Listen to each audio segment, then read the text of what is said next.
Everybody, welcome back to my channel Preeti Pranav और मैं हूँ प्रीति। आज मैं थोड़ी अलग दिख रही हूँ ना, मुझे भी एक्चुअली में अच्छी लग रही थी, सो आई थॉट कि इसी गेटअप में ये वीडियो शूट कर लेते हैं। तो आज की वीडियो में मैं मेरे हेयर ट्रीटमेंट के बारे में बात करने वाली, क्योंकि मुझे बहुत सारे क्वेश्चंस आते हैं इसके।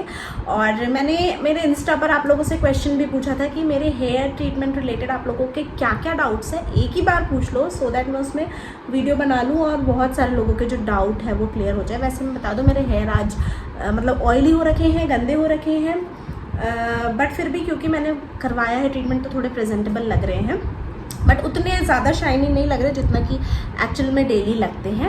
एंड इतनी रेडी मैं इसलिए हूँ क्योंकि मैं इंस्टा के लिए एक रील बना रही थी और फिर ऑल ऑफ सडन याद आया कि ये वीडियो भी बचा है, तो चलो इसी गेटअप में कर लेते हैं ये वीडियो। मेकअप कुछ भी नहीं किया है, सिर्फ लिपस्टिक लगाई हुई है एंड बिंदी ऑलवेज मेरी टेढ़ी लगती है, नहीं पता क्यों। जब मैं वीडियो देखती हूँ ना तब मुझे समझ में आता है कि शिट, मैंने बिंदी तो टेढ़ी लगाई हुई है। चलो कोई बात नहीं। सो जैसे कि मैंने आपको बोला कि ये जो वीडियो है ये है अबाउट हेयर ट्रीटमेंट जो कि मैंने लिया है।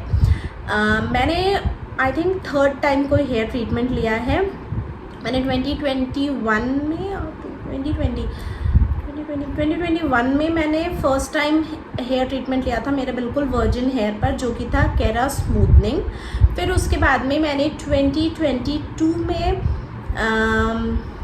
हेयर स्मूदनिंग कराई, जो नॉर्मल स्मूदनिंग होती है ना वो करवाई, और वो भी मुझे ऑलमोस्ट मतलब अभी तक चल ही रही थी। बस जो मेरे न्यू बेबी हेयर हुए थे पोस्ट डिलीवरी वो मुझे बहुत ज़्यादा इरिटेट कर रहे थे, अदरवाइज जो मेरे नीचे के हेयर थे उनमें तो अभी भी स्मूदनिंग थी। लेकिन क्योंकि मेरे जो बेबी हेयर थे वो बहुत ही बुरे दिख रहे थे तो मैंने वापस से स्मूदनिंग कराई आफ्टर 1 ईयर। ठीक है, तो मैंने अभी अपने बालों में कराई हुई है नॉर्मल जो स्मूदनिंग होती है वो, क्योंकि मेरा जो सबसे पहला क्वेश्चन था, मैंने एक्चुअली यहाँ रखा हुआ है जो आप लोगों ने मुझसे इंस्टा पर क्वेश्चन पूछा था ना वो सब, तो जो सबसे पहला क्वेश्चन था वो यही था कि मैंने कौन सा ट्रीटमेंट कराया है। सो मैंने कराया है जो नॉर्मल स्मूदनिंग होती है ना बालों की, वो लॉरियल के प्रोडक्ट से करवाया है।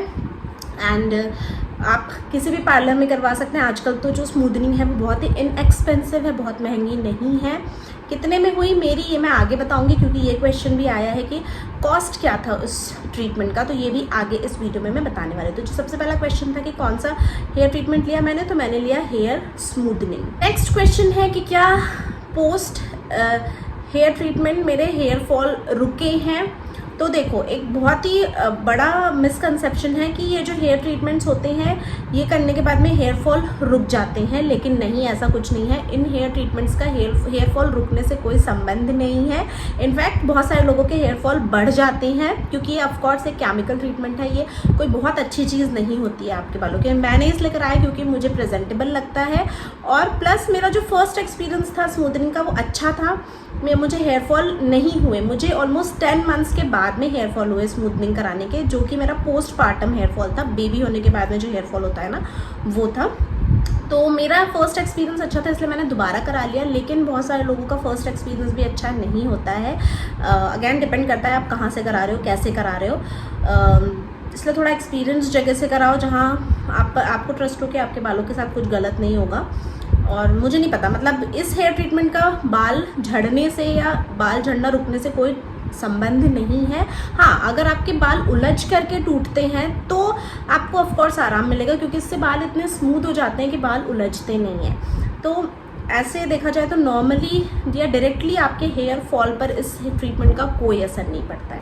एक क्वेश्चन है कि कैरेटिन बालों में कितने दिनों तक रहता है। तो मुझे कैरेटिन का कुछ आइडिया नहीं, बस लोगों से जो सुना है कि 3-4 महीने तक के रहता है कैरेटिन, बट और कैरेटिन से आपको स्ट्रेट हेयर नहीं मिलते, हेल्दी हेयर मिलते हैं, ये भी सुना है। मुझे कोई पर्सनल एक्सपीरियंस नहीं है तो मैं कैरेटिन पर आपको कोई वो नहीं दे सकती, टिप्पणी नहीं दे सकती। देन इसके बाद में जो नेक्स्ट क्वेश्चन है, ओके, फिर एक क्वेश्चन है जिसने मुझे पूछा है कि मैंने बहुत बार आपसे पूछ लिया, बट 10 बार आपसे पूछ लिया बट आपने अभी तक बताया नहीं। उनका क्वेश्चन है कि कौन सा शैम्पू यूज़ करते हो। तो मैं यूज़ करती हूँ लॉरियल का एब्सोल्यूट रिपेयर, वही शैम्पू भी यूज़ करती हूँ, और उसी का जो मास्क है उसको ही एज कंडीशनर लगाती हूँ। और डेली नहीं लगाती हूँ मैं, मतलब या तो वीक में एक बार या 2 वीक में एक बार वो मास्क लगा लेती हूँ बालों में। मतलब शैम्पू करने के बाद में बालों में अच्छे से लगा के थोड़ी देर छोड़ देती हूँ, और फिर उसके बाद में जैसे हम कंडीशनर लगाते हैं ना, बिल्कुल वैसे ही लगाती हूँ वो मास्क। यहाँ पे मैंने पिक्चर डाल दिया है जो मैं शैम्पू और जो मैं मास्क यूज़ करती हूँ। इनफैक्ट मैं डिस्क्रिप्शन में लिंक भी दे दूँगी तो आप चेक कर लेना। मैंने जो इसके पहले भी स्मूथनिंग कराई थी तो पूरे साल भर मैंने यही प्रोडक्ट यूज़ किया था एंड अभी भी मैं यही प्रोडक्ट यूज़ कर रही हूँ, लॉरियल का एब्सोल्यूट रिपेयर। मैं अमेजोन से ही परचेज़ करती हूँ और बहुत ध्यान रखना होता है कि आप ऐसे सेलर से ही खरीदें जो कि फ़ेक प्रोडक्ट ना दें, क्योंकि बहुत ये जो प्रोडक्ट्स हैं ना ये बहुत ज़्यादा फेक भी अवेलेबल है मार्केट में, तो इसलिए थोड़ा सा ध्यान से खरीदना। अब एक क्वेश्चन जो बहुत ज़्यादा आ रहा है कॉस्ट के बारे में, तो मेरे हेयर ट्रीटमेंट का कितना कॉस्ट लगा ये भी बहुत ज़्यादा लोगों ने पूछा। तो मैंने जब फर्स्ट टाइम अपना स्मूथनिंग कराई थी तो मुझे 4000 रुपीज़ लगे थे एंड इस बार भी मुझे 4000 रुपीज़ ही लगे हैं। स्मूथनिंग वैसे काफ़ी इनएक्सपेंसिव है, बहुत महंगी नहीं है क्योंकि आजकल बहुत ज़्यादा कॉमन हो गई है। तो जैसे लास्ट टाइम मैंने कराया तो 4000 रुपये लगे थे और मेरा साल भर रहा था अप्रॉक्स। इस बार भी 4000 लगे हैं, लेट्स सी कितने दिनों तक रहता है। वैसे मैं कोशिश करती हूँ कि मैं प्रॉपर केयर करूँ अपने बालों की, क्योंकि देखो ऑफ कोर्स आप जितनी केयर करोगे, जितने अच्छे प्रोडक्ट यूज़ करोगे, डे टू मतलब क्या बोलते हैं रेगुलरली स्पा कराओगे हर मंथ नहीं तो एटलीस्ट 2 मंथ में एक बार, तो आपके बालों की क्वालिटी और आपके ट्रीटमेंट की ड्यूरेबिलिटी पे बहुत ज़्यादा फ़र्क पड़ता है। तो इसलिए मैं खैर स्पा कराती रहती हूँ मैं 2 महीने में एक बार, वो भी बहुत ज़्यादा ज़रूरी होता है। अच्छे प्रोडक्ट्स यूज़ करना बहुत ज़्यादा ज़रूरी होता है अगर आपको आपके जो ट्रीटमेंट है उसको लंबे समय तक रखना है। तो ऑयली हेयर, तो इसका मेरे पास कोई आंसर नहीं है कि ऑयली हेयर को कैसे कंट्रोल करें। कंट्रोल आप सिर्फ ऐसे कर सकते हो कि आप फ्रीक्वेंटली शैम्पू करते रहो और अपने डैंड्रफ को ट्रीट करो, क्योंकि अक्सर डैंड्रफ की वजह से ही बहुत ज़्यादा ऑयल आ जाता है। तो अपने डैंड्रफ को आप ट्रीट करें एंड फ्रीक्वेंटली हफ्ते में 2 से 3 दिन, अगर आपको बहुत ज़्यादा ऑयली हेयर की प्रॉब्लम है तो हफ्ते में 2 से 3 दिन तो ज़रूर हेयर वॉश करें। नहीं तो क्या होता है ऑयली हेयर की वजह से स्किन पे भी बहुत बैड इफेक्ट होता है, बहुत एक्ने पिंपल का इशू हो जाता है। तो फ्रीक्वेंटली शैम्पू करें। देन नेक्स्ट क्वेश्चन है आफ्टर, हाँ एक क्वेश्चन है कि इज़ हाईलाइटिंग हेयर गुड। तो अगेन मेरे पास कोई पर्सनल एक्सपीरियंस नहीं है हाईलाइटिंग का, क्योंकि मैंने हाईलाइट नहीं कराए हैं अपने बालों में, क्योंकि टू बी वेरी ऑनेस्ट मुझे हाईलाइटिंग वाले हेयर अच्छे नहीं लगते। मुझे जेट ब्लैक हेयर ही पसंद है एंड टचवुड मेरे अभी तक के बाल सफ़ेद नहीं हुए हैं।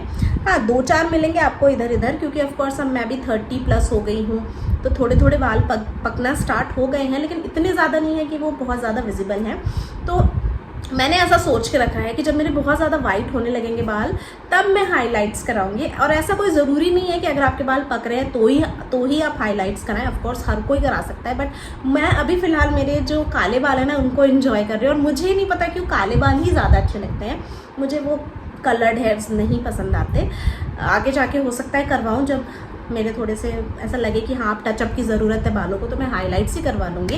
बट अभी तो मैं नहीं कराती क्योंकि मुझे पसंद नहीं है। और क्या वो अच्छी है आपके बालों की हेल्थ के लिए, तो ऑफ कोर्स अच्छा नहीं होता हाइलाइट्स भी, क्योंकि वो भी एक केमिकल है। सिंपल सी चीज़ है, आप जितना केमिकल अपने शरीर पर अपने बालों पर यूज़ करोगे वो कभी भी अच्छा नहीं करेगा, मोस्टली वो डैमेज ही करेगा आपके बालों को। जैसे कि ये जो ट्रीटमेंट मैंने कराया है ये कोई बहुत अच्छी चीज़ नहीं है, ये केमिकल है, कहीं ना कहीं ये मुझे मेरे बालों को डैमेज ही कर रहा है। लेकिन क्योंकि मुझे अच्छा दिखना है, प्रेजेंटेबल रहना है, इसलिए मैंने कराया। तो वैसे ही हाइलाइट्स भी कोई बहुत अच्छे नहीं होते बालों के लिए, बट हाँ क्योंकि लोगों को अच्छा दिखना होता है तो इसलिए वो करवाते हैं। तो अगर ऑफकोर्स अगर आपको कराना है तो आप करवा सकते हैं। कॉस्ट बहुत सारे लोगों ने पूछा है, इज़ इट वर्क? ऑफकोर्स मुझे तो ये बहुत ही अच्छा लगता है, मुझे ये वर्थ लगता है इस पर पैसे खर्चना, इसलिए मैंने दोबारा करवाया। अगेन ये कम्प्लीटली आपका डिसीजन है कि आपको ये ट्रीटमेंट करवाना है कि नहीं करवाना है। मुझे तो मेरे प्रोफेशन के अकॉर्डिंग बहुत ज़रूरी लगा, क्योंकि यार हर वक्त वो ऐसे बाल ना बिल्कुल अच्छे नहीं लगते थे। ये इतने प्रेजेंटेबल होते हैं ना कि मुझे कोई भी वीडियो बनाना हो, रील्स बनाना हो, ज़्यादा मेहनत नहीं करनी होती। हमेशा हेयर क्लीन है, हमेशा शैम्पू है, ये नहीं सोचना पड़ता। तो अगेन ये आपका ही कॉल है कि आप इसको यूज़ करना कि आप ये ट्रीटमेंट कराना चाहते हैं कि नहीं। किसी ने मुझसे पूछा है hair serum for hair fall. मेरा एक ट्रीटमेंट वाला वीडियो था, मैं उसके लिंक दे दूँगी डिस्क्रिप्शन में, जो मैंने डॉक्टर से लिया था ट्रीटमेंट। उसमें मैंने एक सीरम शेयर किया है, मुझे भी उसका नेम याद नहीं आ रहा, तो वो वीडियो आप देखो, वो वीडियो की लिंक मैं दे दूँगी डिस्क्रिप्शन में। उसमें आपको मिल जाएगा एक सीरम जिसको आपको आपके स्कैल्प में लगाना होता है, उससे हेयर फॉल रुकते हैं। यस, सो मोस्टली सारे क्वेश्चंस यही हैं कि कौन सा ट्रीटमेंट कराया, कितना कॉस्ट लगा, क्या स्मूदनिंग और कैरेटिन एक ही है? तो नहीं, दोनों डिफरेंट है। आप अपने किसी भी आपके घर के पास में जो सलून हो वहाँ जा कर के उनसे अच्छे से पूरा पूछ सकते हैं, सारा नॉलेज ले सकते हैं कि कौन सा ट्रीटमेंट कैसा होता है, किस में क्या डिफरेंस है। मुझे तो सारा कुछ पता करने के बाद में स्मूदनिंग ही नहीं पता क्यों अच्छा लगा, तो मैंने इसलिए करा लिया। तो बस इतने ही क्वेश्चन थे, बाकी सारे बहुत ही रिपीटेटिव क्वेश्चन है। सो ये था।